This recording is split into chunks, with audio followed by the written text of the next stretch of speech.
Peace. Welcome to the Call Check here on the Black Star Network. I'm your host, Farajii. Thank you so much for tuning in and being a part of the conversation. Folks, we got a lot to talk about. First and foremost, let's ask the big question. Will this Israel-Hamas response and conflict cause President Biden's support for 2024? There are a number of Arab and Muslim Democrats who are saying that they believe the president is on the wrong side of history. We'll talk a little bit about that. Also, we'll talk about a growing story where American Jews are seeking to defend themselves amidst this conflict.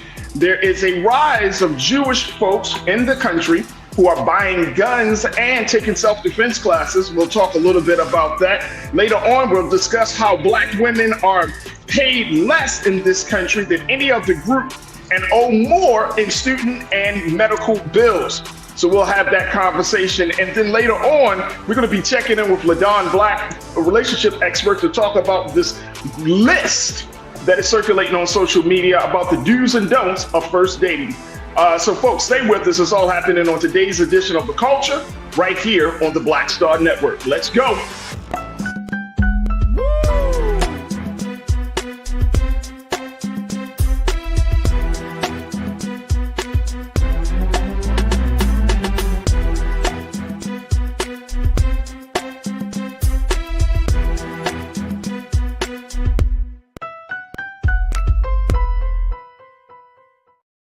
All right, folks, welcome to the Culture here on the Black Star Network. I'm your host, Farajii. Thank you so much for tuning in and being a part of the conversation as we are broadcasting live. It is Wednesday, folks, October the 25th, and I'm so happy to be joining you once again as we have these conversations. In a few moments, I'm going to be bringing in my sister, Suzette Speaks, host of the Suzette Speaks show on YouTube, as well as the attorney out of Miami, Florida. We're going to be joining her in just a couple of seconds.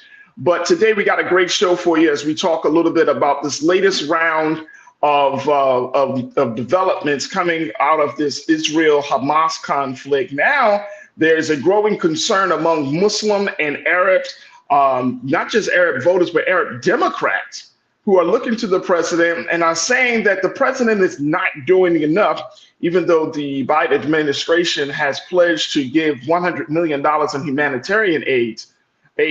That is in small contrast to the billions of dollars that America is giving to Israel to support its efforts and its ongoing conflict with the Palestinian people. So this is bringing up a lot, folks, a lot. So we're going to talk a little bit about this, and I certainly want to get your take. So join us in the Culture Crew as being part of the Culture Crew. Join us in the chat today as we're streaming live on Roland Martin's YouTube page, as well as on Facebook. You can also check us out on streaming platforms, blackstarnetwork.com. We're streaming there, our home network, and of course on our other distributors, our other platforms of Amazon News on your Fire TV, Amazon Prime Video, Freevee, as well as Plex TV. So make sure y'all tune in for all of those spaces. All right, let's jump into the conversation. Got my sister Suzette Speaks joining us every Wednesday, as always. Suzette is always on the move. We're going to talk about it later, but I saw you were at the Black Men in Tech Conference down there in Florida, doing your thing as you always do. Welcome, Suzette. How you feeling this afternoon? Fantastic. Thank you, Farajii. Great being here. As always, shout out to the Culture Crew.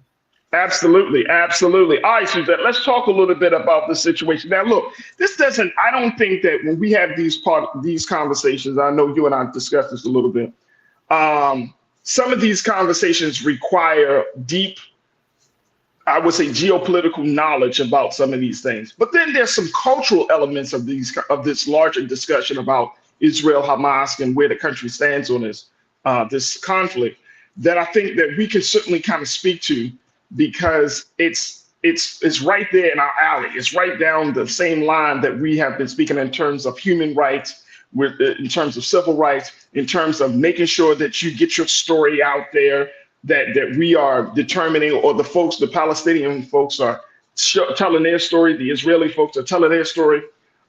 So I think it's a little bit of, it's a number of different things. But here's the thing that I think this is important, is that this round of violence that we're seeing right now between Israel and Hamas has, I think, sparked a greater interest than it has in the past. Like in the past, a lot of people have been just like, okay, that's happening in that part of the world. But this feels different, Suzette. This feels like a conflict that is actually enveloping all of us into it, that we're forced and more almost compelled to take a stand on this. And it becomes like this new metric on where we see this thing. Do you agree or disagree with me on that? I think that's true. I think there is the heightened awareness. I am again not a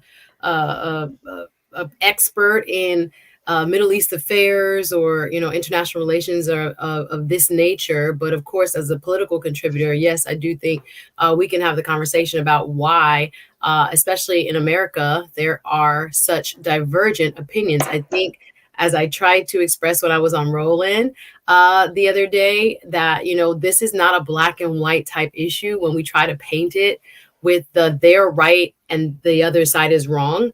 I think we missed the mark. I think there are nuances in this predicament that has been going on for literally centuries. And I think for us now in the United States, I was just pondering to myself last night, why so much more interest? I've never seen, especially on the Palestinian side, the cause Yeah.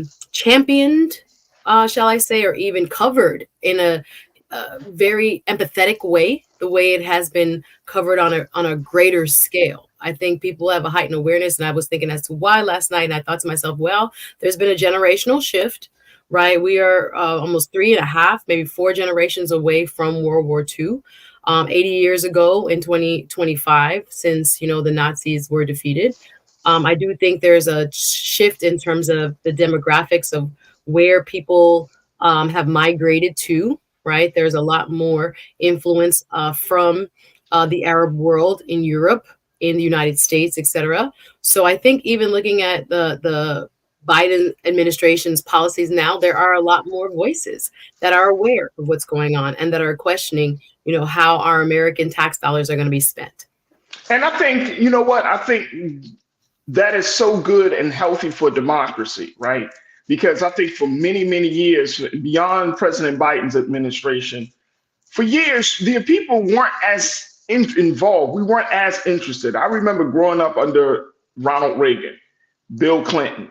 Like, just the conversation about their administrations was not nearly as deep and as far as the conversation is right now, right? Of course, that was like eons ago. So, it seems like it was eons ago. But in terms of the level of interest and involvement, and it's interesting that now we're at this place. So I think to Biden's credit and to Kamala Harris's, Vice President Harris's credit, it's like they kind of opened the door for this type of discussion. They're saying to the rest of the country, oh, there's a safe space for us to have a national conversation, because back in the day, you couldn't talk about certain things. You couldn't say certain things. Now in the political space, it's all out, right? I don't know because of the rise and the emergence of social media or whatever the case may be, but it's all out there right now. So this is very, very interesting. And of course, I think history, it has shown us that when you have major moments in this country's history, like January the 6th, or even with the House Speaker situation, like when you have these major moments, it's kind of hard to keep having conversations about other stuff and not talking about our government. Well, yeah, I think the United States has always been kind of I hate to use a Ronald Reagan phrase, but a beacon Right. on the hill, shining beacon on the hill when it comes to foreign policy. Maybe we are more aware of it now, as we grow older, but it has always been, the United States kind of playing the global mediator when it comes to international relations. So this is how we've always been. I think, like I said, the demographics of the country have changed in the last even 40 years. So what people may not have said because of the political landscape back in the 80s under Ronald Reagan, how, conservatism was the order of the day. And, there was somewhat of a shift when we got Bill Clinton in the 90s and what he tried to do to pursue peace in the Middle East, like trying to bring both sides to the table, but it's been 25 years since then. So we haven't had a real major player from the United States, a leader to step up since Mr. Clinton to try to bring some sort of resolution to this. But I do think, like I said, the demographics and the political attitudes in our country have shifted since we have, seen these issues reemerge. And I think it's healthy to now have our government kind of take a step back and not always do what they've always done. Which is to do stuff behind closed doors without the American people knowing what's going on. Right? I mean, it wasn't. Look, the United States government is not the most transparent government. And so when we see this level of transparency, and I know we got to take out the first pause, but when we see this level of transparency, when you start to kind of pull the curtain back and you start to really see what's going on, then that's how you're going to empower people to become active citizens. At this point, we can't just act as if, oh, no, nothing is happening. You know what I mean? I'll never forget this Time magazine cover where they had Donald Trump. It was an artist rendering of Donald Trump sitting at in the Oval Office, and like he was in the middle of a storm. And I remember it was a dope painting. But he was in the middle of the storm, tide blowing and everything. You got water, you got all the storms and stuff behind him. He's sitting at the desk and he says, nothing to see here. And that's been endemic of the American government for eons, for years, that we were not a part of the conversation until the very last minute. You know, we didn't see things building up to the very last minute. We didn't know how money was spent. We didn't think about it because there was this culture where we just assumed that those in leadership knew what the hell they were doing and they gave a damn about the interests of the people. Now we're at a different place in our government where we're not seeing that. We can't just go blindly trusting the American government without asking questions. And I don't think it's a bad thing that we ask questions. I don't think it's a bad thing that we're critical. It just simply means that we are alive and well and that we're awakening, and that democracy is only going to happen when the people are involved. Democracy does not happen only on the government side. It comes to fruition once the people are actively involved. Look, I got to take a quick pause when we come forward. Look, let's talk about it. Let's talk about Israel. Let's talk about Hamas. Let's talk about how the president is looking at a drop in support because of the current stance that his administration is taking. And let's talk about the fact that you have more American Jews that are taking self-defense classes and buying guns because they are afraid of what's happening across the water. My question is, the threat for the Jewish peoples across the water, they can defend themselves. The threat against Black people is right here at home. And when we talk about defending ourselves, it becomes a problem. Let's not look at past the double standard there. Stay with us. The culture is coming back to you right here on the Black Star Network.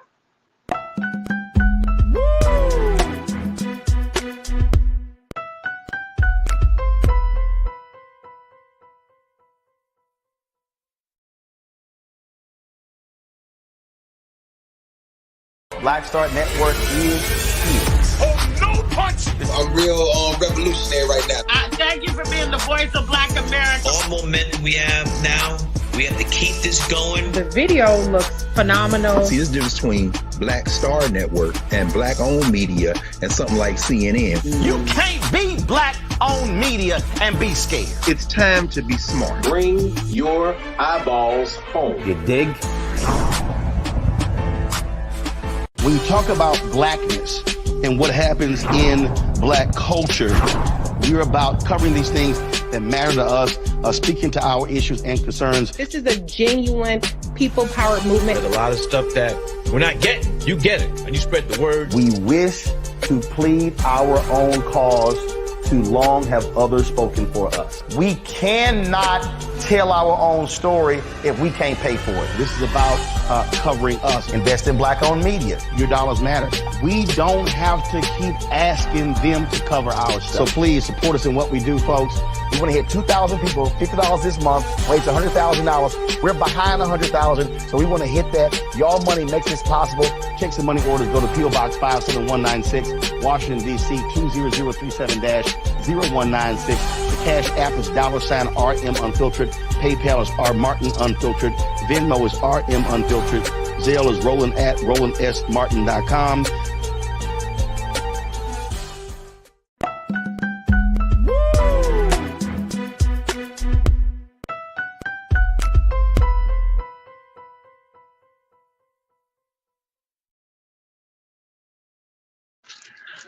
All right, peace and welcome back to the culture here on the Black Star Network. I'm your host, Farajii Muhammad. Thank you so much for joining us. Also, folks, joining my sister, Suzette Speaks, who is the host of the Suzette Speaks show on YouTube, as well as our attorney out of the state of Florida. All right, folks, let's talk a little bit about this. We gave you just a little appetizer. Little appetizer, right, Suzette? Because, sometimes I'm reading the chat. I'm loving it. I mean, sometimes, you can jump right all in. We're going to give you a little appetizer. All right, so here's the question I'm posing. Mm-hmm. Will the Israel-Hamas response cost President Biden support for 2024? Here's why. Because there are many Arab Americans and even Muslims who are part of the Democratic Party who are upset about the president's latest stance of putting $100 million for humanitarian aid, billions with a B, to Israel, and not feeling like the lives of Palestinians and those in the Gaza Strip are of utter importance to the Biden-Harris administration. I remember there's an old saying that you can tell the priorities of a company, in this case of a country, by looking at its budget. Mm-hmm. So do you think, Suzette, that this is going to cause the president some problems as we go further into the campaign season for the national election? That and I'm going to just say, some folks are even saying, hey, the president is taking this stance on this particular conflict. We may even sit out the 2024 election because his rhetoric doesn't match the priorities of the budget. What's your take on this? I think there are, again, layers to this. And so I'll start with my own opinion first and foremost as to like what I think I am seeing through the president's behavior. So again, just looking at the news as everyone else who is watching this conflict and kind of trying to see where the trade winds are blowing, it has become clear to me, or even maybe as an assumption. I don't want to make assumptions here, but again, trying to use context clues as to what might or may not be happening. The fact that we have not yet seen a ground invasion, I would submit that might actually have to do with a lot of the influence from the United States. The fact that Israel has amassed more than 300,000 of its soldiers on the Gaza border, but we have not seen a kind of full-handed invasion yet. I think the United States has a lot to do with it as a kind of brokering partner, trying to mitigate what could be slaughter, what could be carnage, if and when it does happen. So I do think there are positions that are being taken when it comes to the monetary pledges that are, in fact, the numbers are the numbers. And again, I think the Arab American community has a right to question why money seem to be so despairingly spent, right? 14 billion promised to Israel. And again, the president has been very clear that he's a pro-Israel president, right? He looks at Israel as a part of the democratic influence we the United States have in that region, and that it should be preserved or it should be protected, and the Jewish people have a right to exist and a right to defend themselves, and that the United States will be right there with them. He also did express in recent comments that he has quite a bit of, empathy for what is going on in Palestine, right? The suffering there, the innocent civilians there, not Hamas, but the actual day-to-day citizens who, again, have been living in an oppressive state, not able to leave, not able to do, anything, the lack of self-determination, the lack of jobs, really subsisting on international aid. It is unbearable to watch. I've been watching a lot of Al Jazeera English and just seeing the images of what goes on there on a daily basis, even before Hamas and this deadly terrorist attack. It's heartbreaking. So I do think there is going to be a lot of talk, especially in states like Michigan, where there is a significant, I think it's about 5% of the voters there are Arab American. it's going to matter because those states are very evenly split between Republican and Democrat and go back and forth depending on who's running for president. We might even see some of that same influence in states like Pennsylvania. But yeah, that Arab American vote is going to be very pivotal going forward. Will it cost him? I think it might be too premature to say, because Right. it can happen between now, as you would say, so much can happen between now and a year. Oh, yeah. But yeah, I do think there is a lot more rattling from both sides. There are Israeli government supporters, Israeli, what can I say, dual passport holders, people who are both American and Israeli, as well as the Jewish community, who might feel the same way that the United States is not doing enough. But again, this is the first time in my memory that I've seen so much coverage from the perspective of what is happening to and for Palestinians in the Gaza Strip. Why is it seems like their needs are weighed less than the needs of Israel? And I think that's a real question that a lot of people have been afraid to ask in the past, but they're asking it now. It's a super real question. It's a major question. Here's what, and at least let's post quote two.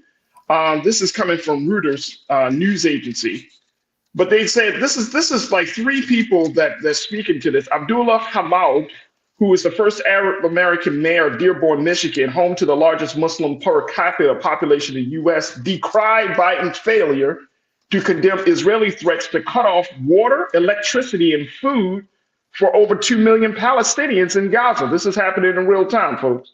So you have that. Linda Salazar, a former executive director of the Arab American Association of New York, told hundreds of attendees at a Council on American Islamic Relations CARE event on Saturday that Muslim Americans should not make any political donations contingent on a change in policy. That's that. And then if you look at Saeed Ashton, he said, if you look at his rhetoric, speaking of President Biden, it's unbelievable. And now they are trying to pump billions and billions of dollars militarily into Israel, with some $100 million in humanitarian aid for the Palestinians. Mr. Action is a Quaker Palestinian American who teaches peace and conflict studies at Pennsylvania's Swarthmore College. So you got three individuals, you got much more, obviously, in this country, who are speaking out and saying, look, Mr. President, what are you doing? It's not consistent. It's not exactly, this is not the human rights foreign policy approach that you promised us. And not just talking about money, but we could just talk about the culture. We could just talk about the fact that the conversation, the narrative about this is in a different place, is not even. Is biased. And so, I think this is a very real concern, because I'm even seeing more Black people on social media, Suzette. I'm sure you see it on your timeline or on X and other spaces. Black folks are like, wait a minute, y'all doing the same thing. Like when we talk about what's happening here, right? When we're talking about one group of people who has power, military might, access to control of the resources. We talked to Palestinian journalist Laura Albest last week. She said Israel controls a lot of the resources. So they're having a fuel problem right now. The UN is having a fuel problem, maintaining hospitals. So that means in the healthcare system there in Gaza. So if they're having a fuel problem because they can't get more fuel because Israel's closing off borders and whatnot, that's going to be another humanitarian issue. Then you have like the cutting off of water, electricity. And the crazy part is, we got to take another pause. When we come forward, Suzette, I'm going to share with you what some officials from Israel said when the United Nations say that there needs to be a ceasefire. I'm going to share with y'all what they say. And it's getting to be this other thing. It's getting to be this other thing. It's not just like we're responding to Hamas. It's like, no, we're responding to Hamas. We're going to bomb this. We're responding to all of our other enemies and anybody else that doesn't like how we rule here in the region. And it's America we have to ask them some critical questions about our government's involvement in support of certain action coming from that side of the conflict. So we got to take another quick pause. When we come forward, more conversation with about this issue and American Jews who are looking to defend themselves. Stay with us. It's The Culture here on the Black Star Network.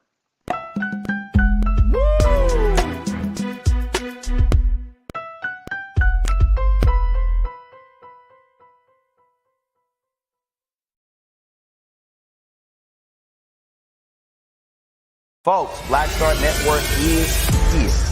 Hold no punches. I'm real revolutionary right now. Support this man, Black Media. He makes sure that our stories are told. Thank you for being the voice of Black America, Roland. Stay black. I love y'all. All momentum we have now, we have to keep this going. The video looks phenomenal. See, this difference between Black Star Network and black-owned media and something like CNN. You can't be black-owned media and be scared. It's time to be smart. Bring your eyeballs home. You dig?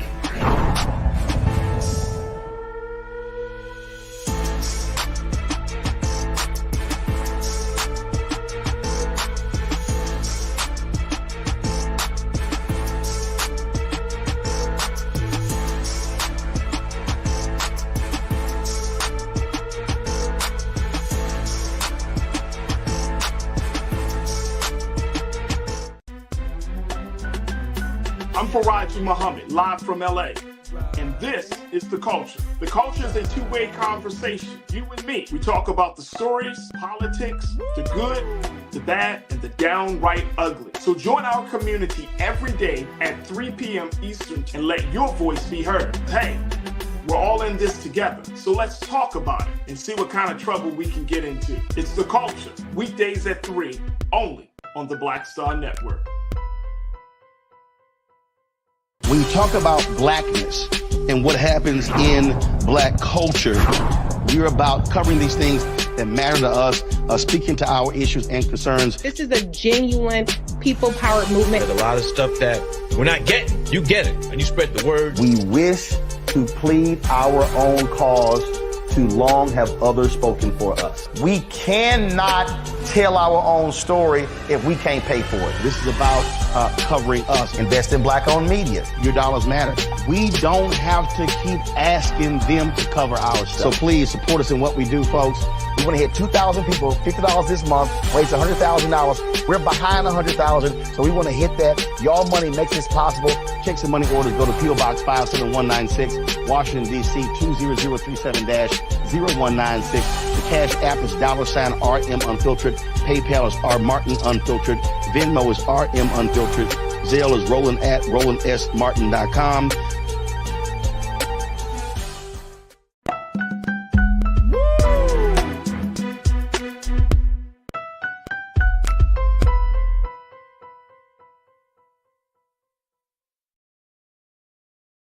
All right, folks, welcome back to The Culture here on the Black Star Network, joined by my sister Suzette Speaks. Suzette, we're talking about President Biden possibly losing support because some people don't like the stance that he's taken. It's putting this country and the conversation about our politics in a very unique space. Let me just say that. People are taking sides in this conflict. And we're not even over there in terms of full throttle, like you mentioned earlier. We don't have boots on the grounds right now. It's just money and resources and just pledges, vocal support. And so it's causing a lot of folks, Arab Americans, Muslim Democrats, and others to really question the president and to be critical of him, that some folks are saying that moving forward, he might see a decline in support. Cheryl W., who is one of our culture crew members for the day, she said, absolutely, Biden is losing support. I've been a lifelong Democrat since I was 18 years old, and I voted for Biden the first time, but I will not be voting for him this time around. Yeah, I'm not sure if that's the majority, but I do think there are people that feel that way. I mean, Right. I saw her opinion. Thank you, Cheryl W., for your commentary in the chat. But yeah, I do think there are a set of folks that might feel strongly, and will it cause them to vote some other type of way or not vote? I think we'll have to see. But there are also people, just to kind of look at it from maybe a different lens, that are supportive of what the president is doing and want to see, and I've said it, all sides I think should want to go to the table and try to come up with a diplomatic solution again.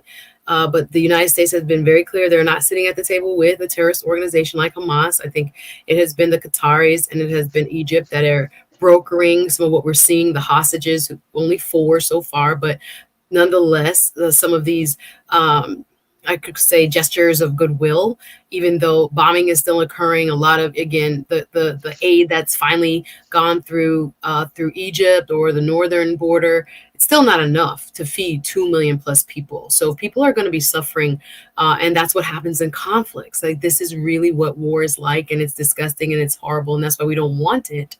Yeah. But I do think President Biden did step up when he went right away to visit the region. Again, there are folks that are going to support what he's doing because they know there are a lot of hostile neighbors, if you will, in the region that Israel must face. There are people that are nuclearly or have nuclear armaments that on a dime, they will drop it, without hesitation if they see weakness. So when it comes to this Iron Dome, and again, those things spill into more than a regional conflict. We don't want it to become regional because then it becomes global, and then we end up fully invested militarily. We do have a couple of our large carrier ships in the region, just again as a deterrent.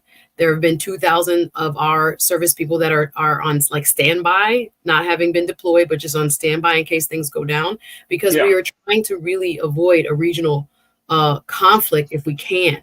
And again, the history of why Israel was created in the first place, and being that anti-Semitism and persecution is something that Jewish people have been facing throughout their existence. It is something that is also intertwined with, I think, why President Biden is moving the way he's moving. Not to say that I don't think he has, again, no regard for Palestinian life. But there are questions that people are going to have, and there are going to be people that agree or disagree with how he's handling this matter. But again, it is a very precarious position to be in because you have innocent lives, valuable innocent lives on both sides. So I think, again, we have just seen much more of a vocal response when it comes to the Palestinian cause, more so than I can remember. Yeah. Oh, absolutely. I would agree. Now let's look at this other piece in there, which is that there was a report done by NBC News where they're showing that American Jews are seeking to defend themselves amidst this conflict that started on October the 7th. Here's from NBC News. Take a look at this, folks. It says firearm instructors and Jewish security groups across the country say they have been flooded with new clientele since Hamas assaulted Israel on October 7th. And gun shop owners in Florida say they have seen more Jews purchase firearms in recent weeks than ever before.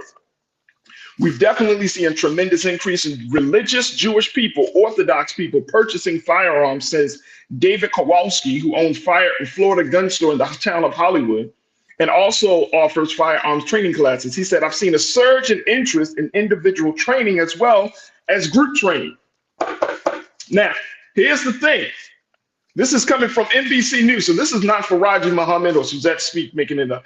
Look, let's put the quote tag. So we know Suzette that the self-defense classes, firearm purchases have gone up as a result of this. This is for Jewish people in this country concerned about their safety for something that's happened across the water, and because of some incident of attack against some Jewish people. There have been certainly some incidents in this country.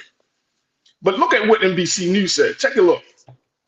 It says, it is not uncommon for targeted groups to seek out self-defense measures after public attacks or threats.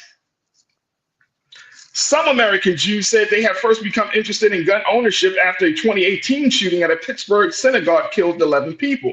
A 2022 study from the University of Michigan found that Asian Americans who has experienced racism during the pandemic were more likely to acquire firearms and ammunition for self-defense. Here's the thing, Suzette. When Black folk talk about fighting back, it's a problem. When everybody else You got a group of people here that's looking across the water and seeing this situation unfold. Firearm sales, self-defense skills go up.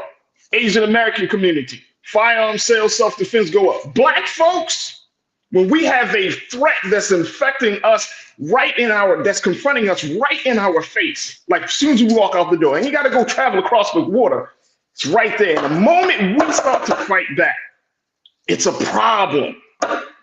And I'm just pointing out the double standard. I'm just pointing out these are for me, Suzette, these are some of the lessons that we can take away from this conflict and looking at how it relates to Black America. If Jewish people can arm themselves and everybody's like, yeah, y'all need to arm yourself, then what about Black people who are experiencing threats right here on domestic soil every single day? What are your thoughts on it? No, I know we have to take a break. That's why I was looking in the back chat. I'm sorry. No, it's all good. It's all good. Well, let's take a break. Let's take a break. Let's do right by the producers. Yes. And let's have a conversation on the other side as we talk a little bit about this, folks. I want to get your take on this because I'm seeing this, that maybe this is something that we can learn from, something that we can take advantage of, something that we can use as we talk about the liberation and getting out of the oppressive state that Black folks find ourselves in here in America. Folks, stay with us. The conversation will continue on the other side with my sister Suzette Speaks and you right here on The Culture on the Black Star Network.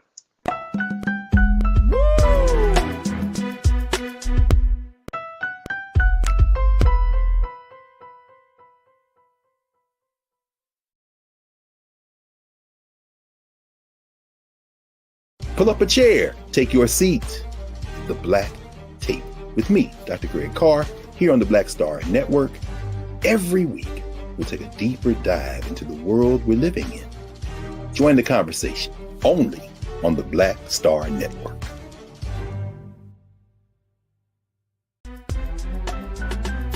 I'm Farajii Muhammad, live from LA. And this is The Culture. The Culture is a two-way conversation. You and me. We talk about the stories, politics, the good, the bad, and the downright ugly. So join our community every day at 3 p.m. Eastern and let your voice be heard. Hey, we're all in this together. So let's talk about it and see what kind of trouble we can get into. It's The Culture, weekdays at 3, only on the Black Star Network. When you talk about blackness and what happens in Black culture, we're about covering these things that matter to us, speaking to our issues and concerns. This is a genuine people-powered movement. There's a lot of stuff that we're not getting. You get it, and you spread the word. We wish to plead our own cause. Too long have others spoken for us. We cannot tell our own story if we can't pay for it. This is about covering us. Invest in Black-owned media. Your dollars matter. We don't have to keep asking them to cover our stuff. So please support us in what we do, folks. We want to hit 2,000 people, $50 this month, raise $100,000. We're behind 100,000, so we want to hit that. Y'all money makes this possible. Checks and money orders go to P.O. Box 57196, Washington, D.C. 20037-0196. The Cash App is $RM Unfiltered. PayPal is R Martin Unfiltered. Venmo is RM Unfiltered. Zelle is Roland@RolandSMartin.com. Folks, Black Star Network is here. Oh, no punches! I'm real revolutionary right now. Support this man, Black media. He makes sure that our stories are told. Thank you for being the voice of Black America, Roland.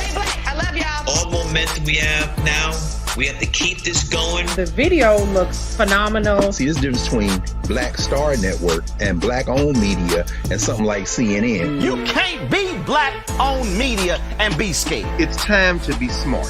Bring your eyeballs home. You dig?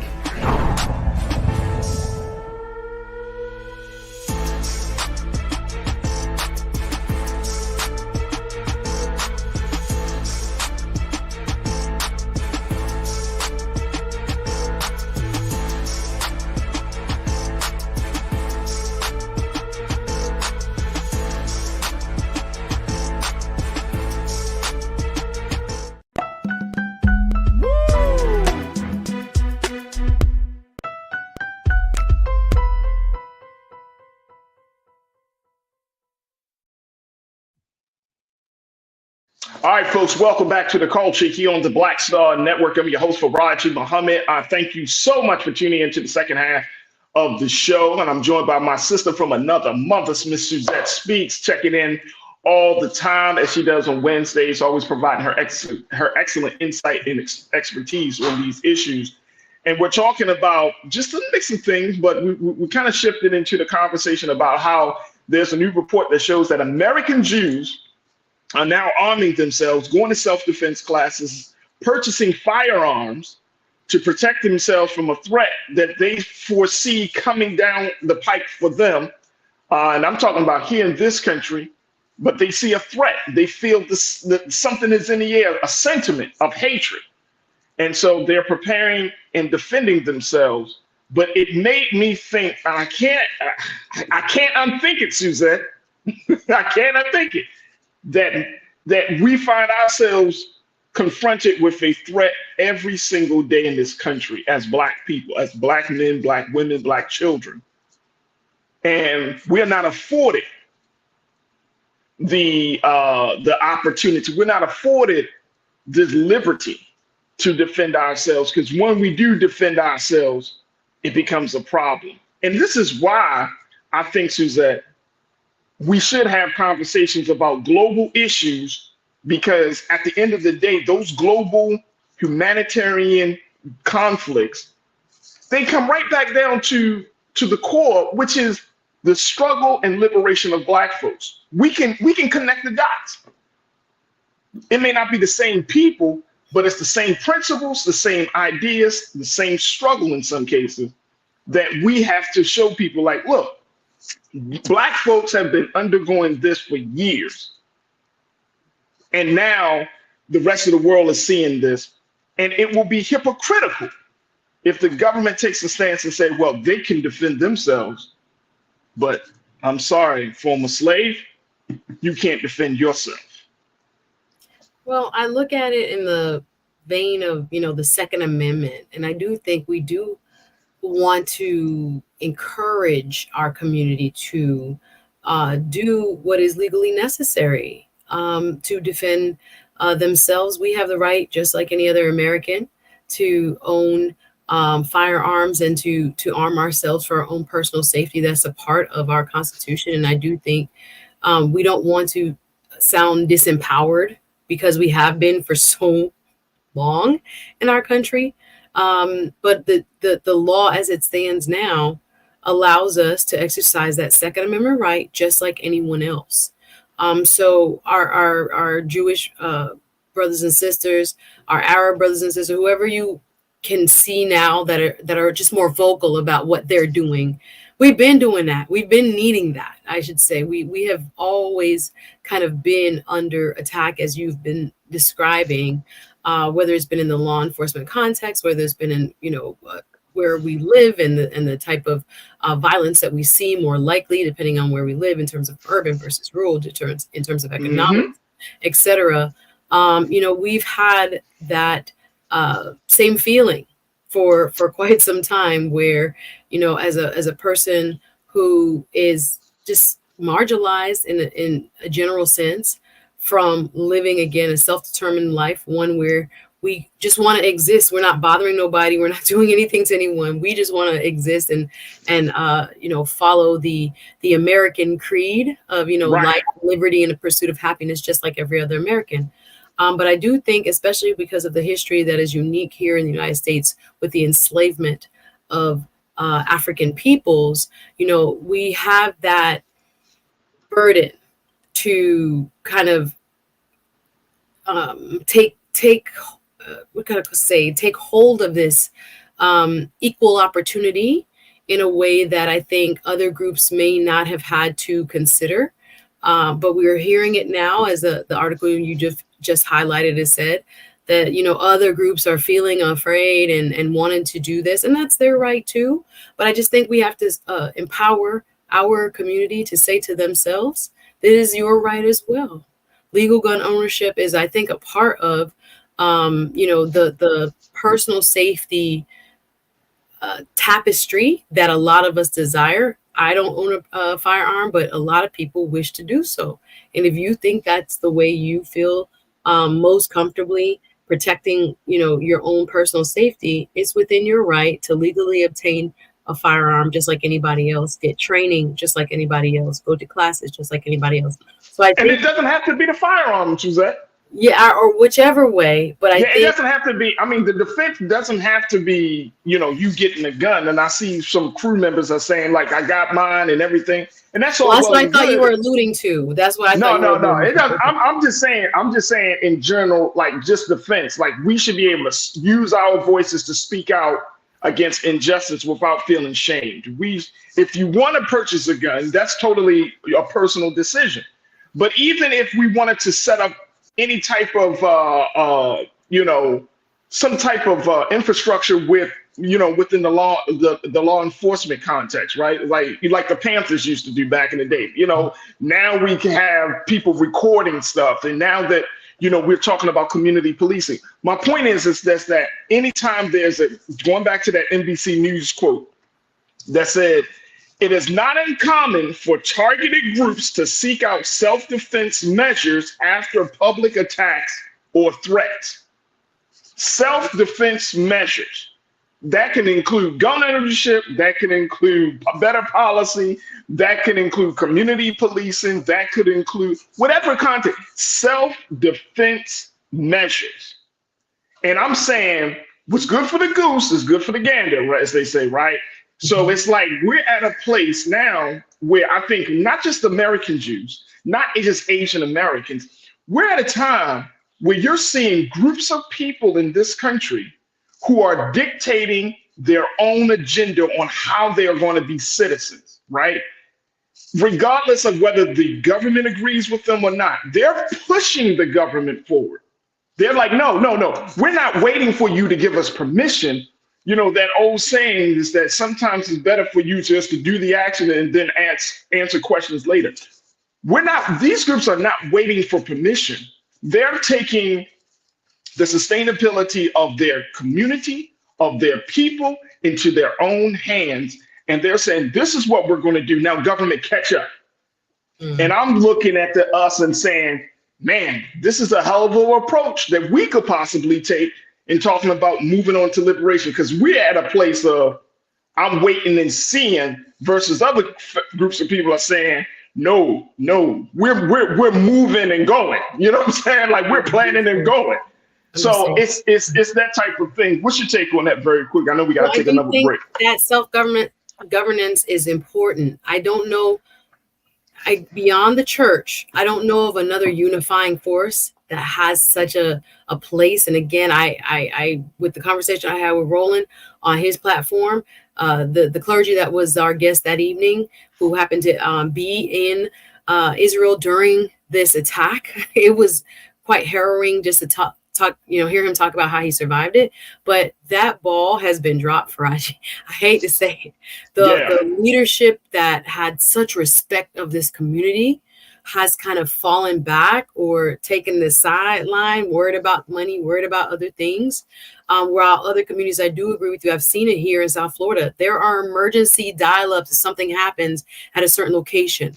There are people that show up. There are folks that have, it's very organized because, again, you have groups that have been targeted in the past. They're not waiting on 911. They themselves already have kind of like emergency planning. What to do if a Jewish community center is attacked, what to do, who calls who first. The doctors who are members of the congregation show up first. They beat the ambulance there, right?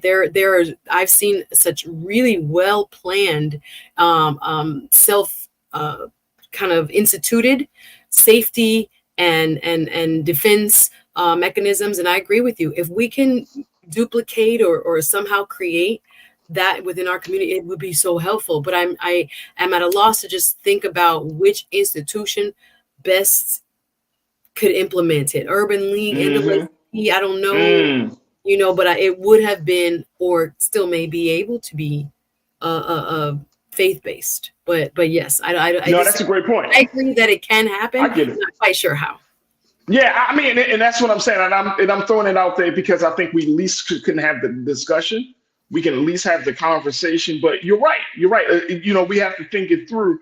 But I'm just saying that, we're looking at a different America, and you got to take this break. But when we're looking at this different America, we're looking at people who are saying, I can believe in the American dream on my terms. Whereas Black folks, we have always been taught and conditioned to believe that we can believe in the American dream on someone else's terms. And I'm saying at this point, we have to change the language. We got to change our context and perspective and say, look, we can't wait on somebody else to do it. We can't wait on the government. We got to do it ourselves. Look, we got to take a quick pause. When we come forward, let's continue the conversation. Let's also talk a little bit about, let's shift gears. Let's talk about a report that shows that Black women are earning less than the general U.S. population, but owe more when it comes to student and medical debt. We'll talk a little bit about that.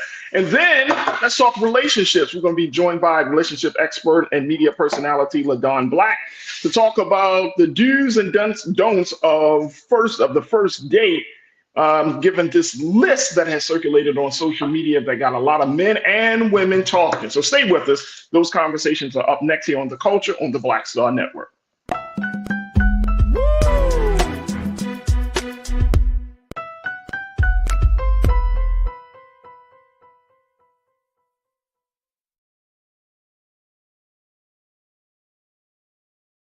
Pull up a chair, take your seat.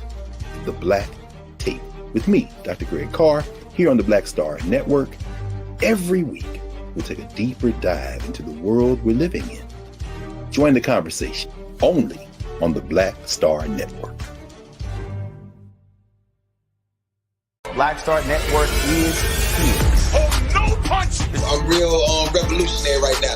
Thank you for being the voice of Black America. All momentum we have now, we have to keep this going. The video looks phenomenal. See, there's a difference between Black Star Network and Black-owned media and something like CNN. You can't be Black-owned media and be scared. It's time to be smart. Bring your eyeballs home. You dig?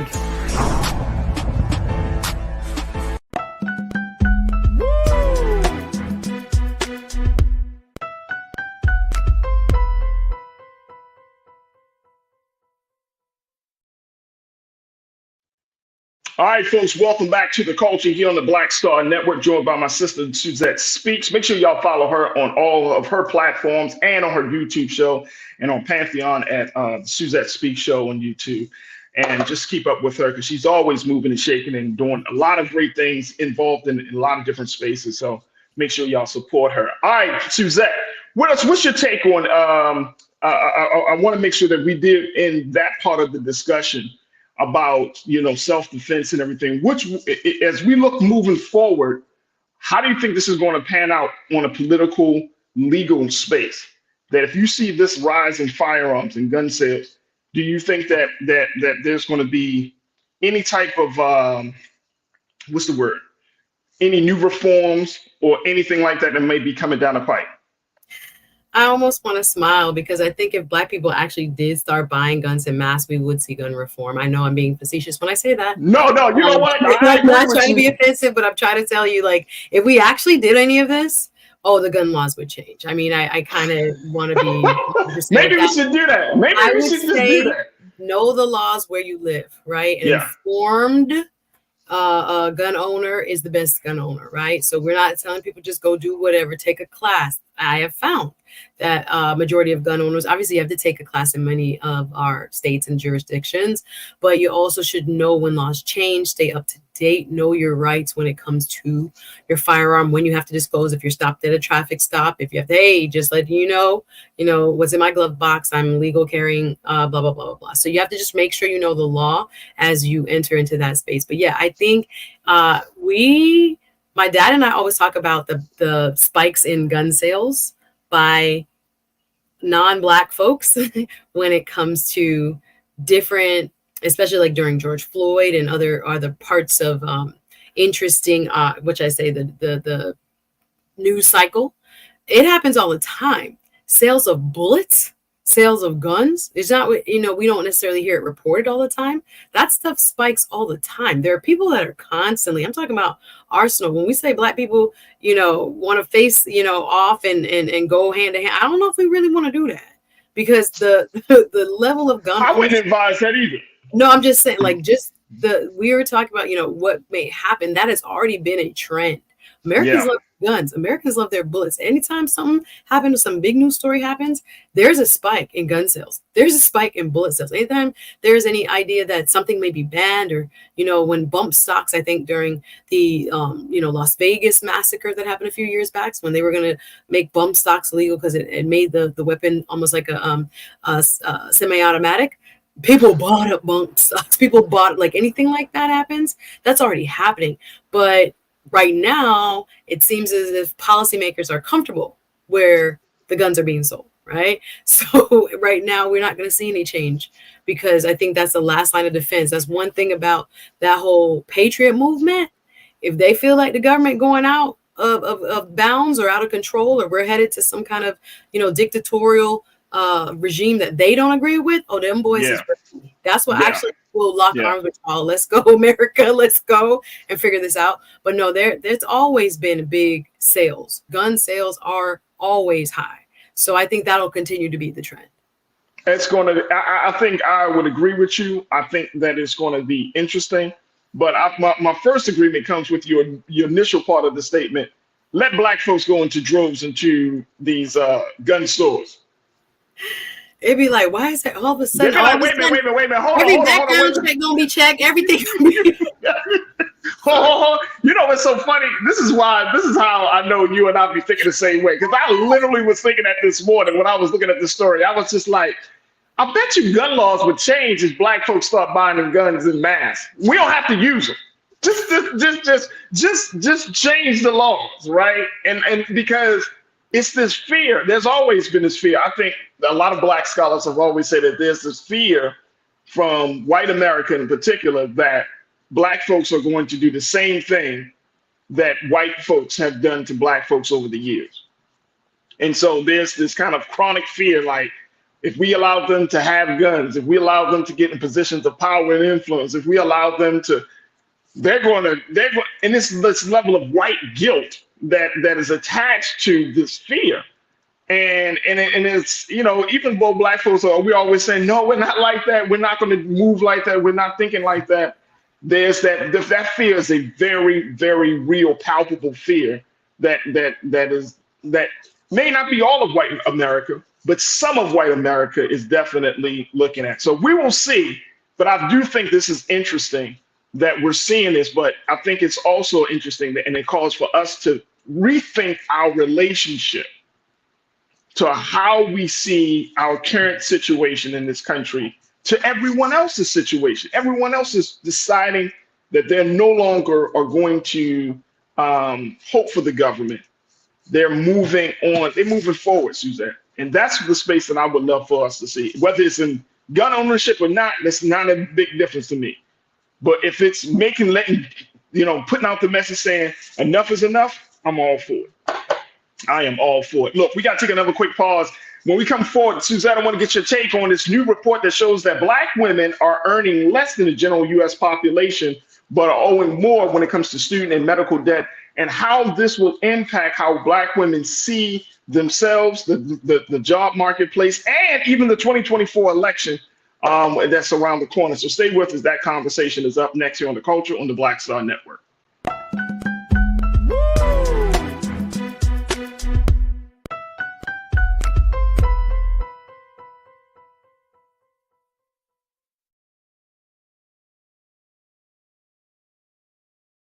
Black Star Network is here. Oh, no punch! I'm real revolutionary right now. Thank you for being the voice of Black America. All momentum we have now, we have to keep this going. The video looks phenomenal. See, there's a difference between Black Star Network and black-owned media and something like CNN. You can't be black-owned media and be scared. It's time to be smart. Bring your eyeballs home. You dig? When you talk about blackness and what happens in black culture, we're about covering these things that matter to us, speaking to our issues and concerns. This is a genuine people-powered movement. There's a lot of stuff that we're not getting. You get it, and you spread the word. We wish to plead our own cause too long have others spoken for us. We cannot tell our own story if we can't pay for it. This is about covering us. Invest in black-owned media. Your dollars matter. We don't have to keep asking them to cover our stuff. So please support us in what we do, folks. We want to hit 2,000 people, $50 this month, raise $100,000. We're behind 100,000, so we want to hit that. Y'all money makes this possible. Check some money orders. Go to P.O. Box 57196, Washington, D.C. 20037-0196. The Cash App is $RM Unfiltered. PayPal is R Martin Unfiltered. Venmo is RM Unfiltered. Zelle is Roland at RolandSMartin.com.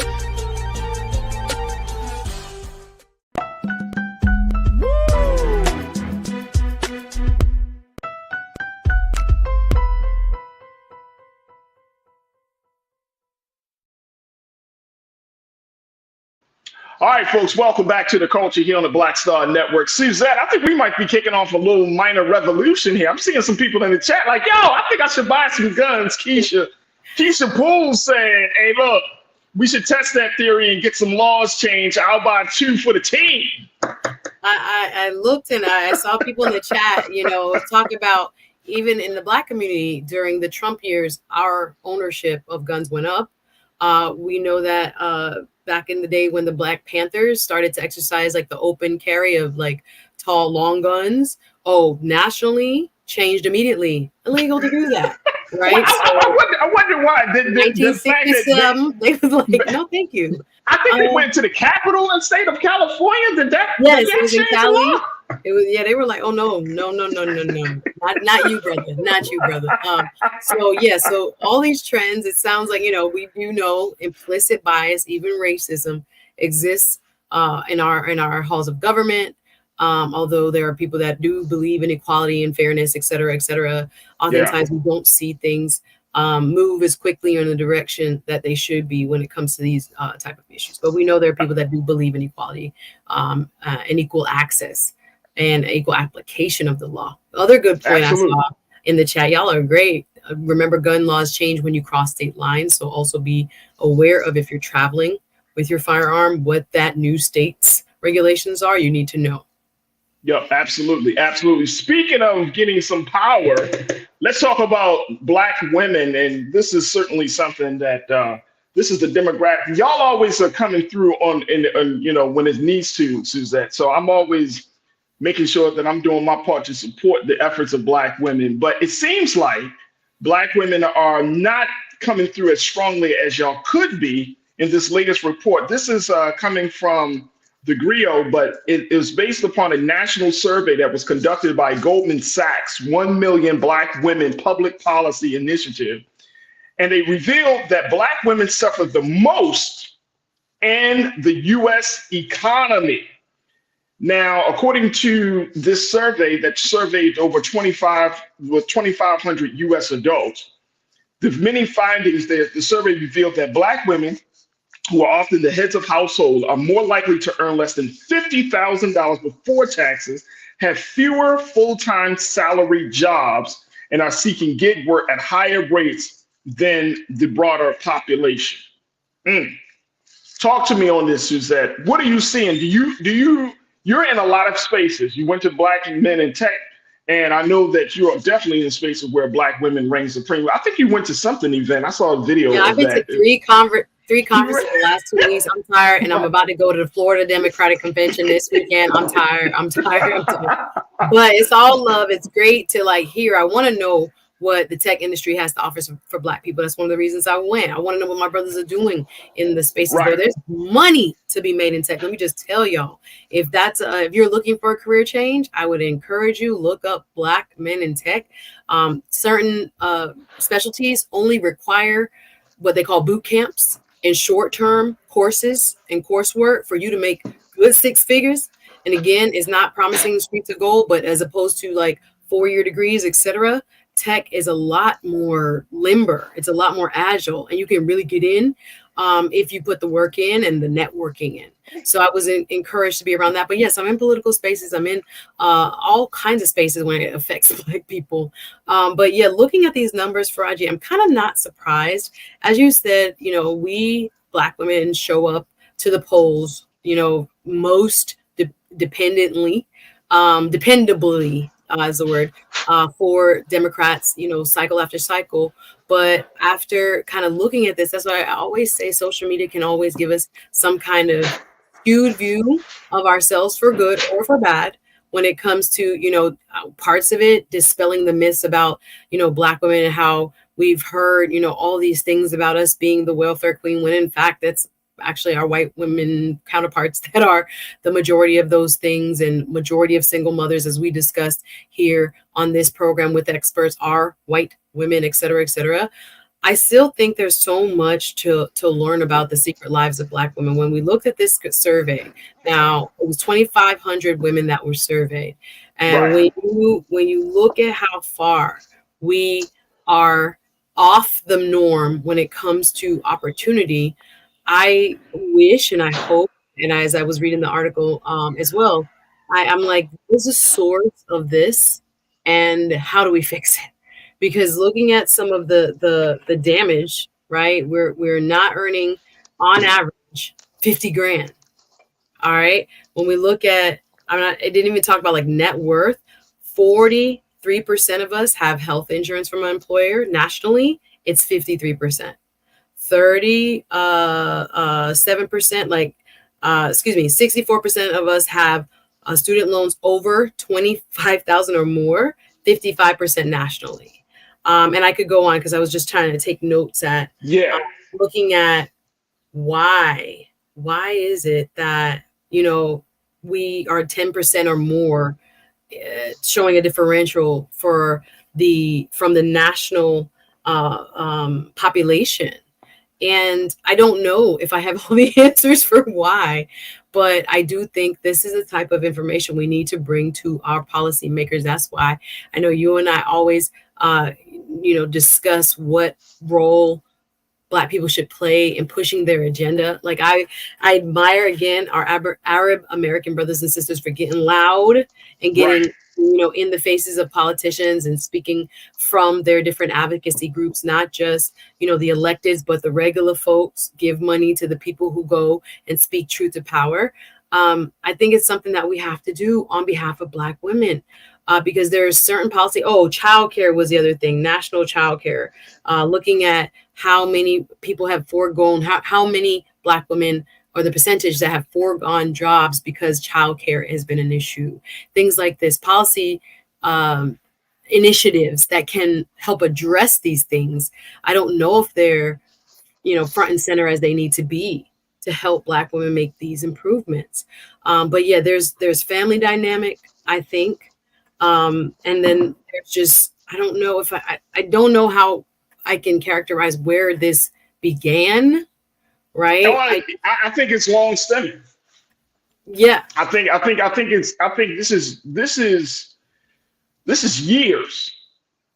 This is years. This is not just something that happened within the past 2 years or 3 years. You know what I'm saying? Like, we've seen the rise of Black women in this country, right, in a very, very big way, in spite of all of the other challenges that our community, our people are facing. So we've seen that. But at this point, it's like, Black women, y'all been carrying the burden of a lot of for a lot of institutions and a lot of, spaces, politically, socially, educationally, even in healthcare. But as much as they are carrying, y'all are being saddled with all of this stuff as well, right? And so this has happened over years. Our sister Melanie Campbell, y'all already know Melanie, President, CEO of the National Coalition of Black Civic Participation. She's often on Brother Roland's show. She's one of the members of the 1 Million Black Women Advisory Council that put out this survey. And she said that she hopes that the new survey results will be crucial for policymakers who have the ability to craft policy to close the long-standing economic gaps for Black women. She said, you can't make good policy without good data. Policy is a part of being able to impact systemic change. And I think that's where it is. I think this is a snapshot. Does that mean that that's where y'all gonna stay forever, Suzette? No, but I think that it's sobering, and which is why I, bring this to this space, to this platform, especially with a sister like you, to give us some context to be like, as far as we think we're going, as much ground you think we've covered, we still got a lot of work to do. Yeah, that's why in the DEI space, again, we have to be very careful that it's not just a matter of pasting a picture of a Black woman as a kind of poster child for whatever is going on. Yes, I think we have gained a lot of visibility. But again, this is our economic prowess. So while we are trying to and are exercising our, political muscle, we have to redirect and as we're giving, we have to request, we have to ask, or we have to push for. This is also a part of the agenda that we're demanding in exchange for our unwavering support. So the fact that we just do it because we want to save democracy is really great. But I do think sometimes it doesn't tell the full story, because there are all these things about Black women are ahead of this. And again, number one, to start businesses. But again, those businesses are more than likely making 25 grand or less a year. So the economic piece has not quite yet been addressed adequately so that we are on par with our white counterparts, white females, especially when it comes to what they make and how profitable their businesses are, opportunities that they're able to obtain, and the level of independence and self-sufficiency. Like, it also is, to me, it is a glowing sign of how resilient Black women are, that in spite of our true economic snapshot, that's something I'm telling you, the social media views of us, again, have helped us to elevate. But again, the reality of what we want, sometimes we want to be independent of, maybe the corporate structure, or maybe we can't get the job in the corporate structure, because I know a lot of women like that are trying to get into certain jobs and they can't get into it. So therefore they are pushed into gig economy. Therefore they are pushed into, entrepreneurship as a means of supplementing their income. So there are a lot of ways, I think, though, that we can push policymakers, government, to help to fill in some of these gaps. And very quickly, for us to not believe the hype. I think that starts there. And I'm saying, from a cultural standpoint, you got your policy stuff you got to do.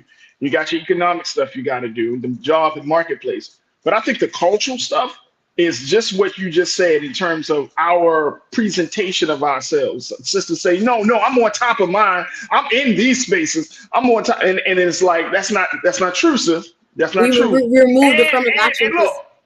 And look, and here's the thing, Suzette.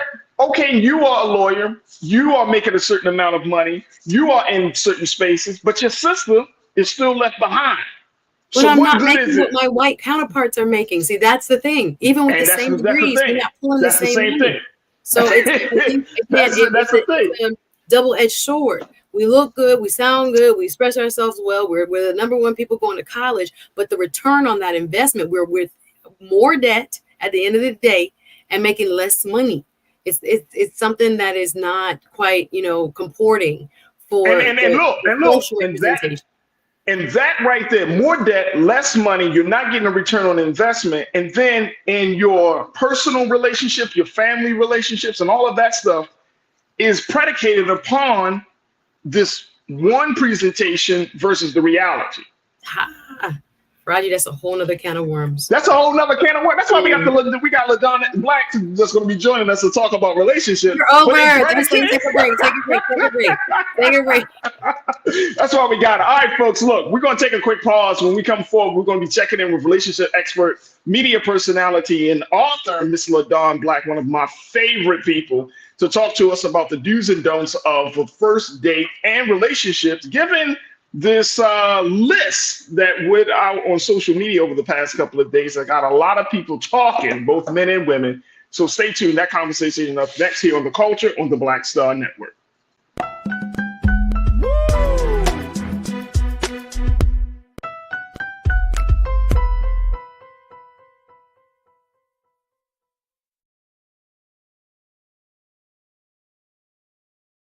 I'm Deborah Owens, America's Wealth Coach, and my new show, Get Wealthy, focuses on the things that your financial advisor and bank isn't telling you, but you absolutely need to know. So watch Get Wealthy on the Black Star Network.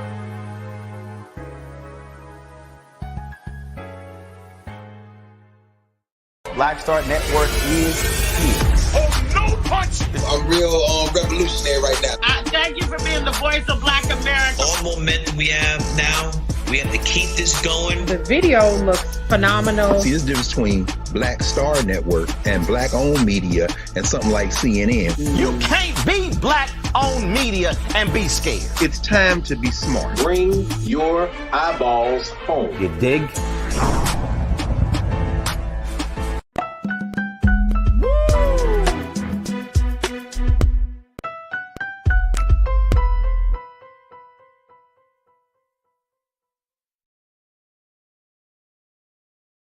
All right, folks, welcome back to The Culture here on the Black Star Network. I'm your host, Farajii Muhammad, joined by my sister, Suzette Speaks.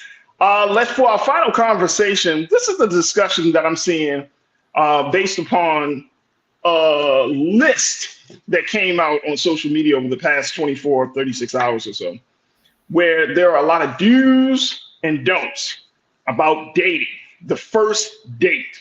Now, a couple of days ago, Brother Roland had on his show, he played a video of a sister who supposedly gone out on a first date, and the date pulled up in front of the Cheesecake Factory. And she just didn't even get out the car. She didn't even want to even take a whiff of cheesecake because she felt like it wasn't first date quality. That you don't take a beautiful woman in her eyes. She said, I'm a beautiful woman. I got class. I got style. I'm bringing all this to the table. And you take me to a place like the Cheesecake Factory for our first date. Now, some people have said that this is a very real concern that Black women have. Some other folks have said that that whole scenario that was videotaped was contrived and it's just there to spark reaction. But it has certainly opened up the conversation about first dates and making an impression. So we wanted to reach out to our relationship expert, Ms. LaDawn Black, who is a relationship expert, media personality, author of 2 books called Strip Bare. She's the author of the book Strip Bare and Let's Get It On. And to give us some insights about what is it that we're seeing, because this list is absolutely crazy. So let me welcome back to the airwaves of The Culture here on the Black Star Network, my sister, LaDawn Black. LaDawn, where's LaDawn? There she goes. There she go. Thank you so much for having me. All right, let me show this list. Can we show this? Because this, I would hate to do it. Look at this list, y'all. Listen, we got to squeeze this in because I'm gonna read just a few of those things that are on this list. These are, I like how this starts off. This is what's going around on social media. Group of ladies. Who is this ambiguous group of ladies? Make a list of places men, in quotes, shouldn't take them on the first date. I guess you're not a man if you take a woman to the Cheesecake Factory on a first date. But this is a list of about 28 places, folks. I'm going to read a few of them. It says, here's a list of places women absolutely refuse to go on a first date due to, and thank you to the ladies who reached out to me to help me for this list. First place, Cheesecake Factory. Second place, Applebee's, then Chili's, then Chipotle, Olive Garden. You don't take movies. You don't take a woman to the movies on a first date. Wow. You don't take her to your house. That should have been number 1, right? And Suzette, that's the first place you don't take. Hey, baby, how you doing? You want to go to my house? Your house. Any fast food chain, Buffalo Wild Wings, Wingstop, Red Lobster, a buffet, IHOP, Denny's, the gym, church, Starbucks, coffee dates, damn, ice cream dates, family functions, movie nights, Netflix and chill is a no deal. Somewhere that requires a long drive, wow, bowling, nightclubs, hookah bars, a bar for just drinks, Waffle House, and sports events. Damn. I'm finna go to half of those, so y'all don't put me in that. Don't put me in that. What are you talking about? This gotta be youngins. This got to be LaDawn. Where else you gonna go then at this point? It's crazy. You know, the thing is, we talk about that it's hard to find someone and where are all the good men, and then we put this nonsense out. Now, personally, you can have feelings about places and you can say, well, I can afford way more than Cheesecake Factory, so why would I go there on a date? But this is someone treating you, trying to get to know you. So you kind of roll with what they're able to offer. Later on, after a few days, you let them know what your expectations are. But I don't see a problem with any of these places for the most part for a first date. For a first date, so this idea of taking, I've seen conversations. Some women say that I don't even want a coffee date, and I would think the first date is it's the first date, right? Like here's what I read, and tell me if I'm wrong on this, LaDon. Suzette, I want to get your take on it. I read, and I even saw this on the news, that the average date in America today in 2023 will run from $100 to $150 for just one date, the average date. How is that true? Do you feel like is that true, LaDon? I think it's accurate because I think people want to impress. They want to put their best foot forward. But I actually am an advocate for the coffee date, for the let's just grab drinks date. You know, those dates where the timeline is really short, so you're not locked into hours together. It truly is, let's get in, see if we have anything in common. And if we want to go to dinner later, great, but that's not the expectation. So I think dates can be a lot cheaper, but we have to get away from that thing that we have to roll out the red carpet on the first date when it's really sort of a tryout on both sides. All right, Suzette, what's your take on that? Is the Starbucks is out of order? I mean, what are we looking at here? Listen, I saw this list and I'm like, they ain't gonna have nobody because where's he now? I really do believe like going to his house. Yep, that's terrible. And I do think like movies, I want to talk to you. So if we're not able to talk like before or after, I think again, that misses the point, which is to see if there's any chemistry. Do you have things that I like? Do I have things that you like? What are we in? What are we here for? I do think it's a little bit, it's a little bit forward to get into somebody's car and then to tell him, you don't want to go there. Now, in the video that you talked about that went viral, the lady, one of the key factors that the lady was 1 hour late for this date with this guy that she was mad that she was going to the Cheesecake Factory with. So he did make reservations somewhere else, but because they were late, he had to do something, plan B. So he went to the Cheesecake Factory. And on top of that, I've seen her context is important. Yeah, I seen her in post interviews, and I was so selfish. I realized, when she got the social media feedback, I don't think she anticipated. Which again, lack of self awareness these days is kind of crazy. But she was so surprised that people were so appalled by her behavior. She was like, "I think maybe I was a bit selfish." I'm like, kind of sis. Well, who would want to go on a date with you anyway with that attitude? So there's a lot of different things about her own, maybe journey and evolution and maturity that leaves to beg the question, don't use every woman as these women, please everybody. So these ladies made a list of what they felt like. Again, I'm going to half of them with y'all. There are people that have been married that started at the China walk, and it's about the substance of the connection as opposed to the price. Now, those of us who know the game and that some people are trying to eat out for fun, okay, we're going to call it out, and trying to come up off another person and use them, right, to have a good time and say, girl, we went to, Ruth's Chris, girl, I have my shrimp or whatever. It's not for sport. It really should be that you care about the person. And then when you get to know the person, and then when you're in something more serious, then you see where, there are other more, I guess, costly adventures.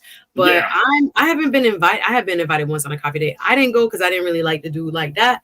And I was like, no. But you're saying you would go on a coffee date. But I would. If I really liked dude, if I thought we had chemistry, absolutely. Yeah. What's the problem with that ice cream? I think it's so pure. I think, okay, hit me up, happy hour. Wait. I'm good for a happy hour because you save your money. Save your money. Let's go to Cheesecake for happy hour. And we under $100. You good? Let's go. So, wait a minute. It's inflation out here. This ain't the 1950s. Nobody's going out for ice cream and kicking and throwing rocks on a pond. This ain't the 1950s. Ice cream and walk in the park after, I'm cool with that. Still very nice. Hey, look, let me take a quick pause. When we come forward, let's continue to talk to LaDon Black, Suzette Speaks, and you folks as we talk about the do's and don'ts of first dates. Y'all thought that list was crazy. Wait till I show you the list of what men want. Stay with me. That conversation continues on the other side here on the Culture on the Black Star Network.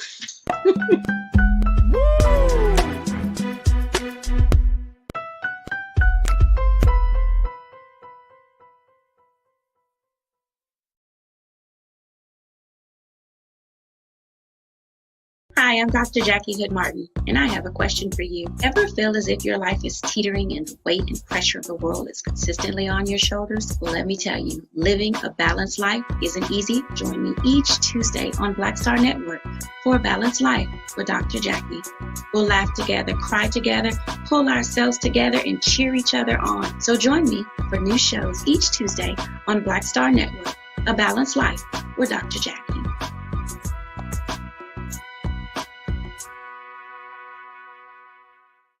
Black Star Network is here. Oh, no punch! I'm real revolutionary right now. Thank you for being the voice of Black America. All momentum we have now, we have to keep this going. The video looks phenomenal. See, this difference between Black Star Network and black-owned media and something like CNN. You can't be black-owned media and be scared. It's time to be smart. Bring your eyeballs home. You dig?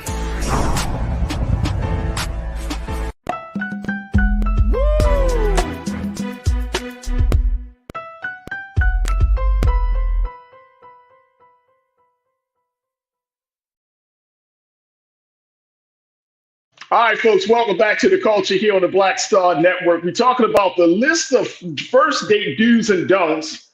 And this is why I had to bring some backup on it. I can't even talk to the own crew about this without jokes being made and just wild ass comments. Man, oh man, I'm joined by my sister Suzette Speaks. Y'all can check her out every Wednesday, and relationship expert, media personality, and author, my favorite expert on relationships, y'all. Everywhere I go, LaDon goes. My sister LaDon Black. LaDon, let's talk a little bit about this. I think we're in a very interesting space when it comes to expectations. And I seen my man Willie, my brother Willie Frazier. He pointed out something because I've seen a lot of black men talk about this. He said the thing that got me was her expectations on a first date were, to me, expectations of a boyfriend or a serious relationship. You want to go to Cancun on a first date? F out of here. Listen, I heard that. I've seen that. You know what I'm saying? Like, sisters be like, no, I want you to take me to the most expensive restaurant so I could tell you that I don't like you. No, that's messed up. Take me. No, but what? How do you temper the expectations when you're going into meeting someone and having, just starting the process? I think you have to be realistic. And the thing is, I think when guys, let's just say in this case, a man is asking a woman out, he has to be honest and say, look, I just want to get to know you. We can do something that's brief. We can do something light. Make sure it's light and fun. And then I think on the other side, a lot of times women want these expensive dates in these nice places. One, because sometimes they can't take themselves. Or two, because only you can say that. Only you can say that, LaDon. Because I can't say that as a black man. I couldn't say, my brothers could not say that. They're like, you just want a free meal. True. And then sometimes they want that Instagram moment. So it's not even about the guy. It's about the picture. It's about the experience. And it's about capturing it so I can look like I'm living a fabulous life. The truth is, and what I've seen in sort of following this viral post around on social media, is that most people are saying, look, if you're interested in a person, that ice cream date, that coffee date, that let's just grab some drinks date will be just as good as the high-end restaurant on the water. If you're interested. Now, if you're not interested and it's just to get a free meal or to have a free experience, then of course you're going to be like, well, why is he taking me here when he could take me over here and I could actually get some great pictures? And I think that's where a lot of people are stuck right now. All right, so here's the other part about this as well. The other part is if a woman says, well, I'm going to let the man lead and I'm going to let him determine what the first date experience is. But then you're not happy with his choice. And then that becomes a problem. And then the second date doesn't happen. How do you reconcile that? I think a lot of times, one, I'm going to stick with, if you're interested, whatever he picks or selects or takes you to, you're going to be good with. Because if you're interested, the goal is to get to know him. But let's just say he takes you someplace and you're like, ooh, this is not even remotely on my level and not a place that I would ever go. A woman who's interested in being kind to you will figure out a way to let you know that after the date that isn't dehumanizing, that isn't there to dent your ego. She may say, well, you know what? Next time, let me pick the spot. And then when she picks the spot and he walks in, he's like, oh, this is her expectation. He'll know the next time.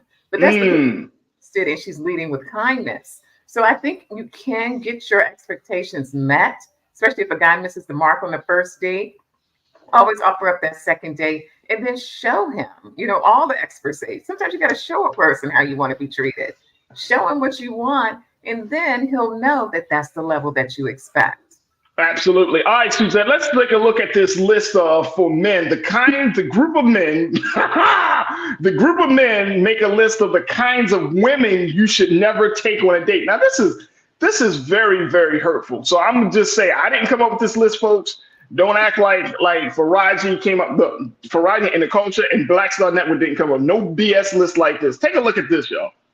The type of women, kind of women you should never take on a date. Single mothers. Well, that knocks out about 80%. Who wrote this? This? Single mothers, women with tattoos, women who dress like this in public, sex workers, OnlyFans girls, mattress actresses, strippers, call girls, escorts, Instagram models, bottle girls, women with an IG page. Sorry, Suzette. Women with non-ear piercings, women with purple hair or any other unnatural color, women with hoe friends, models who market to men, women who travel regularly. Geez, you want a local chick. Women who drink liquor regularly. Okay. Women with weak absentee fathers. Women who live alone. Women with party voice. Women on dating apps. Women who have been on Fresh and Fit. Women with lists. Women who have been engaged. Divorcees, and here's the kicker: American Black women. Wow. That's not a real list. Who wrote that? That was for just reaction. No women on it. Who is left? Who is left? Here's the thing, though, very quickly. No, we're going to let me just do this. Susan, I want to get your take on this. We're going to take our final pause. But this is so divisive, LaDon. This is like, oh, all them women, and then you get to the last one, you're like, oh yeah, this equals Black women. Like, who the There's white people women, that really Native Americans have an issue with their own women. So not all, but there are people that really have issue with their own sisters, and that's real. So we got to talk about that. These are women hating men. I'm convinced these are women hating men that come up with this bullshit ass stuff, these rules. And so I want to get your take on this. We got to take a final pause. When we come back, more conversation. Stay with us. It's The Culture here on the Black Star Network.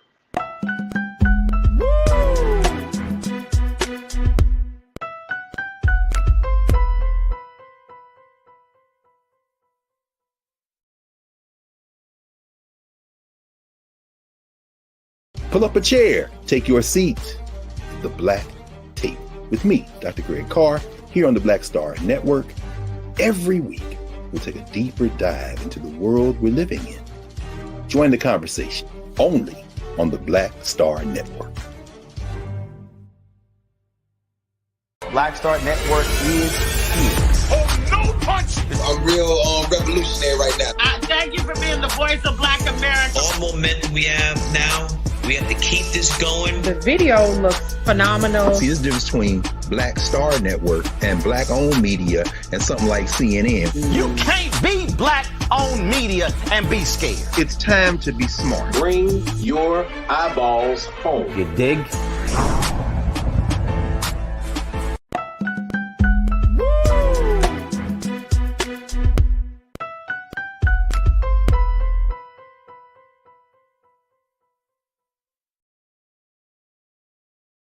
All right, folks, welcome back to the show. We've been talking about relationships and datings, the do's and don'ts of the first date. And I've been checking in with my sister, Suzette Speaks, relationship expert, LaDon Black, and of course with you. We talked a little bit, just share the list of women that that men should not take out on a date. Now, this is two different lists. I'm not slow, Suzette. This is two different lists. Showing a list of places that Black or women don't want to eat versus showing a list of the type of person that you should take out.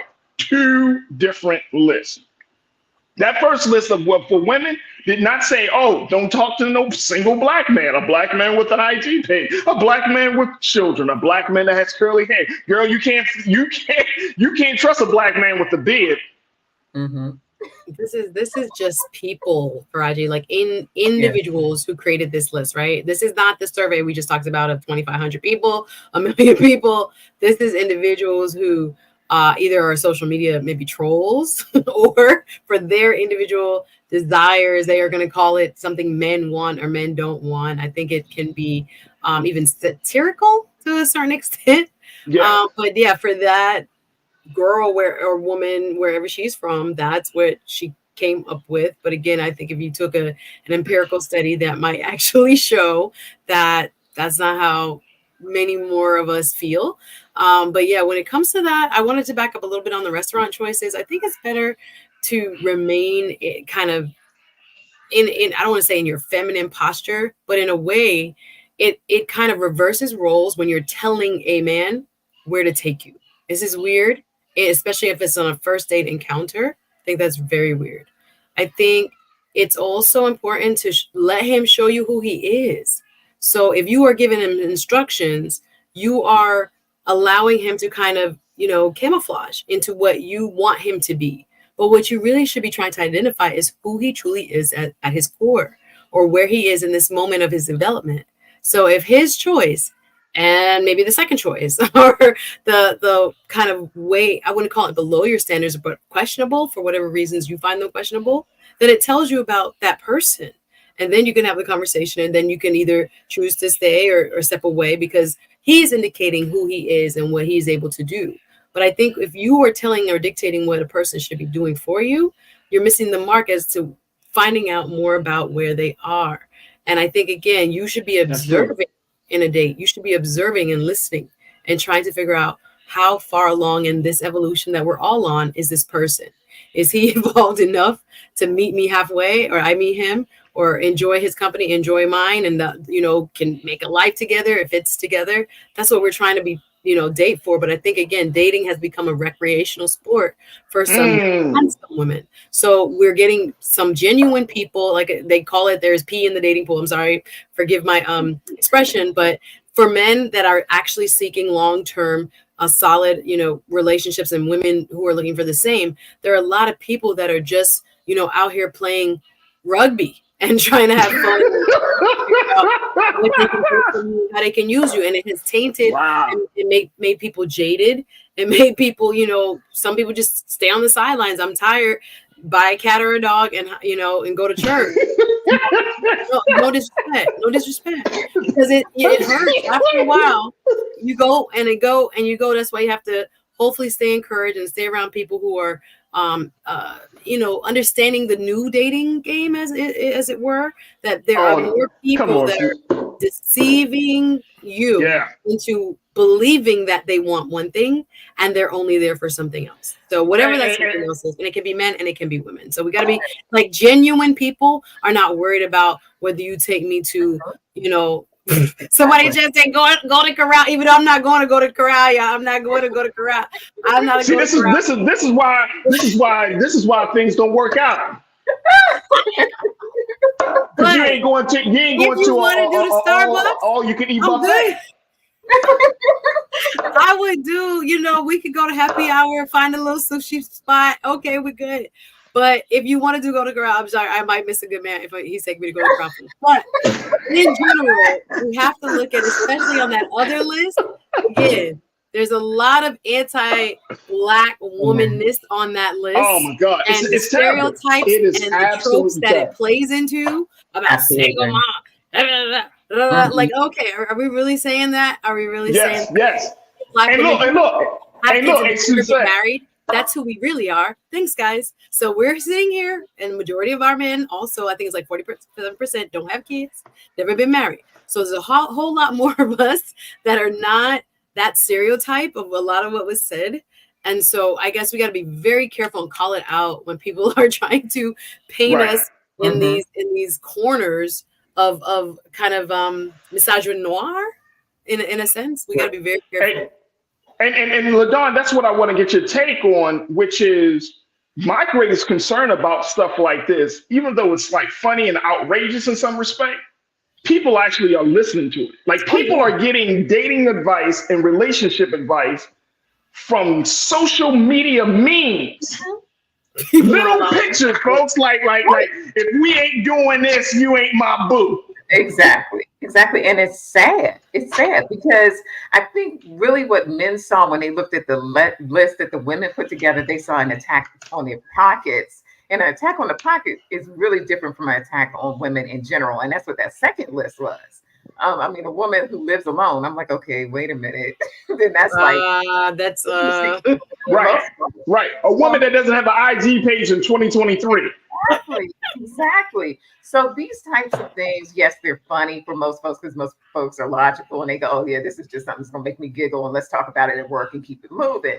But for others, they're looking at it going, oh, wait a minute, I really like Cheesecake Factory. I guess I shouldn't be going there anymore. And they're making life decisions based on that. And that's really unfortunate. Because the truth is, he may be taking you to the Cheesecake Factory because that menu is like a book, and he wants to make sure you can read. You never or that you have plenty of options for what they're doing. Because they have a lot of options too. You can be vegan, you can be this, you can be that. They have everything. You can get the chicken egg rolls, or you can get the avocado egg rolls. Yeah, that's why I love talking about this stuff with black women. Y'all like. Look, so you can make sure you can read. Like hey, LaDon, you sitting across the table like. Yes, and then now he knows she's not as smart as she says. Oh, okay. She be like, so what is this called? Feta cheese, feta cheese. Lord, or filet mignon.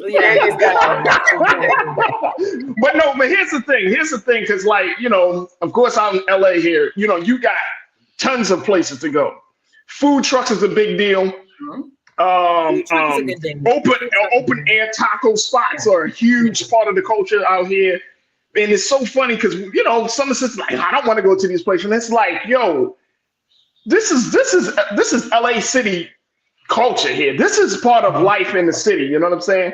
But it's concerning more because it creates this level of division and hatred that I think that is something that speaks against the very thing that we say we want to do, which is come together.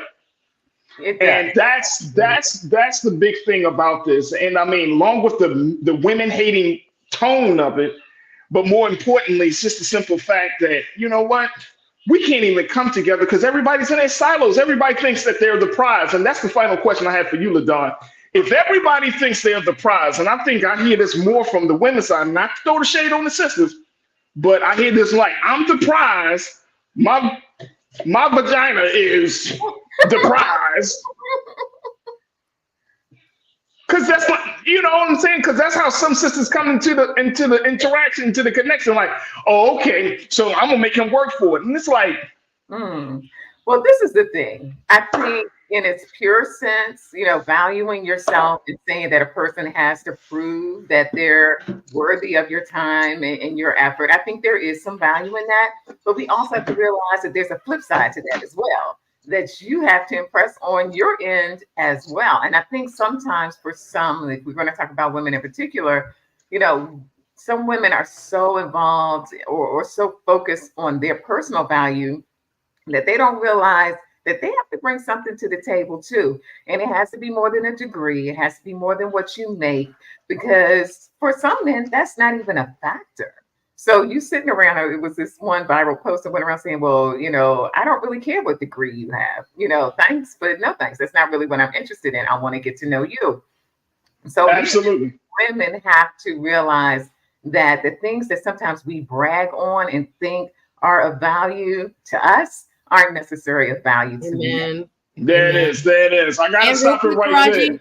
This type of stuff goes viral, and we think that it's every man and every woman, and there is a thought behind for some that this might in fact be to divide us. So we need to not fall for the play, right? Because and you know what? Who benefits if black women and black men don't get together? Look at the list of what we just talked about as far as our economics and where we really are. Wouldn't we benefit from actually more relationships? But instead we're reading stuff online that make us think that we shouldn't be with a man unless he can do this, and they shouldn't be with us because we're like that. We got to be very careful, because this economic, what we just went over, is a lot of a result of what we're talking about. So we got to be careful that this is not kind of being indoctrinated into us as what is. It's absolutely love it. I couldn't agree with you more. LaDon Black, relationship expert, media personality, author. Y'all can follow her on Teased by LaDon. Follow her on all social media platforms. She is fantastic in sharing her insight and her expertise. LaDon, thank you so much for bringing some sense of sanity to the culture on this. Thank you so much. We truly appreciate you. Absolutely. My sister Suzette Speaks. Suzette, thank you for joining us as always. Make sure y'all follow her on all social media platforms. Check out her show, the Suzette Speaks Show, and continue to watch her on here on the platform on the culture here every Wednesday. I won't You're be here next week because you got another conference. Appreciate you. Bye, guys. I know we got to wrap. Thank you. Great show. Great comments. Bye, guys. Bye. All right, folks, that's going to do it for us. Thank you, each and every one of you, my dedicated and my loyal and my fantastic culture crew. Thank y'all for checking in. Certainly want to appreciate y'all. Thank y'all for following us on all social media platforms. Make sure you do your due diligence. Support us at blackstarnetwork.com. Download the app for free. Follow us on social media and give to this digital movement that we are powering forward. Thank you again for that support. Also, folks, make sure you follow me, yours truly, The Real Farajii, on Instagram. I'd love to connect and build with you. And of course, continue the conversation on that space as well. Stay tuned. Up next is Roland Martin Unfiltered. As always, never be afraid to challenge what's wrong, stand for what's right while being yourself in the process. God willing, we will talk on tomorrow for another exciting edition of The Culture here on the Black Star Network. Peace.